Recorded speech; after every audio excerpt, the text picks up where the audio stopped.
Kita sudah sampai di penghujung perbincangan kita dengan Bang Ical.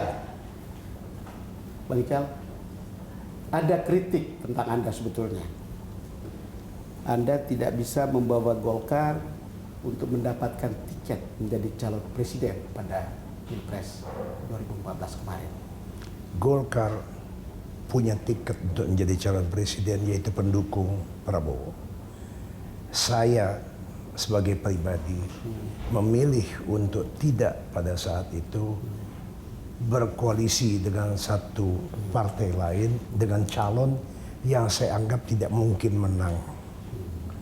Pada saat itu ada penawaran untuk maju, tapi saya menganggap dengan calon-calon itu saya tidak mungkin menang, meskipun saya bisa dapat lebih dari 20%. Bisa dapat lebih dari 20%, tapi kalkulasi Anda mengatakan tidak mungkin menang. Tidak mungkin menang. Orang yang saya minta dari partai tersebut tidak diberikan. Sebaliknya orang lain yang diajukan. Sehingga saya mengatakan tidak mungkin bisa menang, satu effort yang sia-sia kalau saya pada saat itu asal maju sebagai calon presiden. Sempat tergoyang di dalam benak saya, betul. Enak juga jadi calon presiden sebentar. Tapi akhirnya saya memutuskan untuk tidak menggunakan itu dan menimbang pada saat itu, dan saya mengatakan pada saat itu saya mendukung pasangan Prabowo Hatta.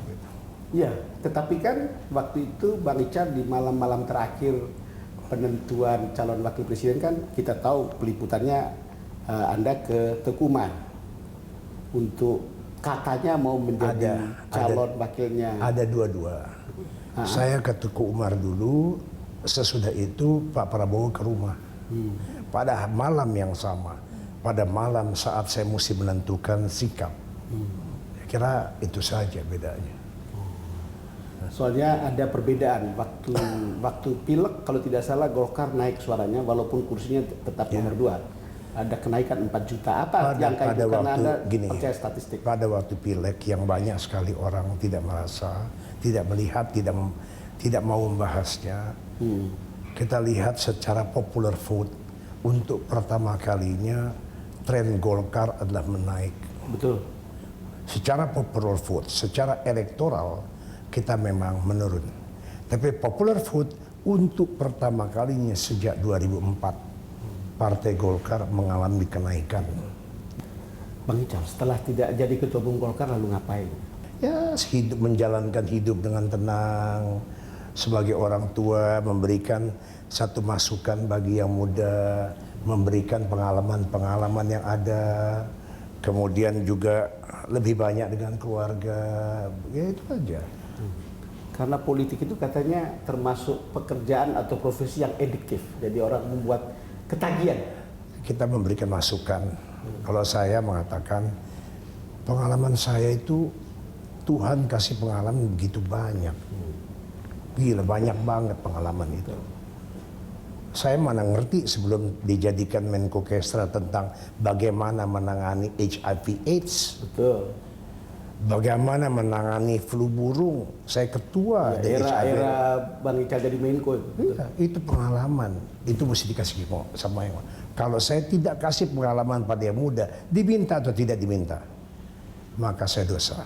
Apa artinya bagi Anda ketika Anda kemudian selesai dengan urusan politik ini? Apa yang membuat Anda puas ketika? Saya merasa bersyukur pada Tuhan Yang Maha Kuasa bahwa saya diberi kesempatan yang begitu banyak untuk memberikan kontribusi bagi bangsa ini. Waktu saya diberikan tugas oleh Pak SBY untuk menjadi Menko Kesra, saya marah, saya kesal, tapi saya terima. Mestinya pada setelah itu saya merasa itulah satu saat-saat di mana saya merasa paling bahagia. Kenapa? Kalau saya di Ketua Umum Kadin, Ketua Umum PII, saya berada di kemudian ke Menko Perekonomian, saya berbicara tentang dunia. Betul. Kalau saya berada di Menko Kesra, saya berbicara tentang esensi paling dasar dalam kehidupan. Bicara tentang budaya. saya bicara tentang kesehatan.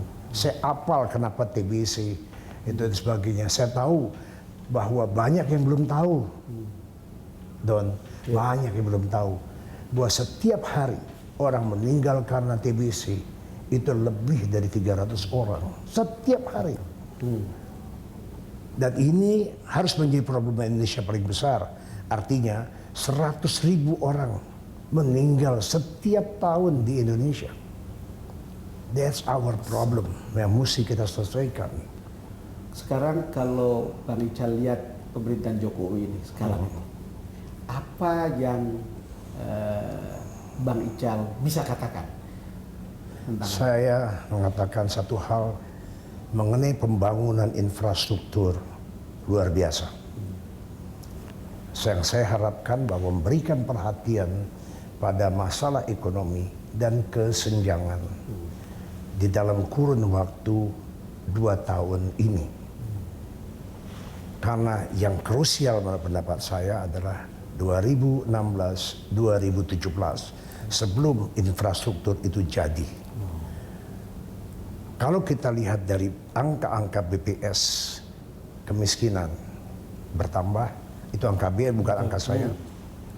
Kita lihat pengangguran bertambah, kita lihat satu ketimpangan yang digambarkan oleh Gini ratio juga meningkat.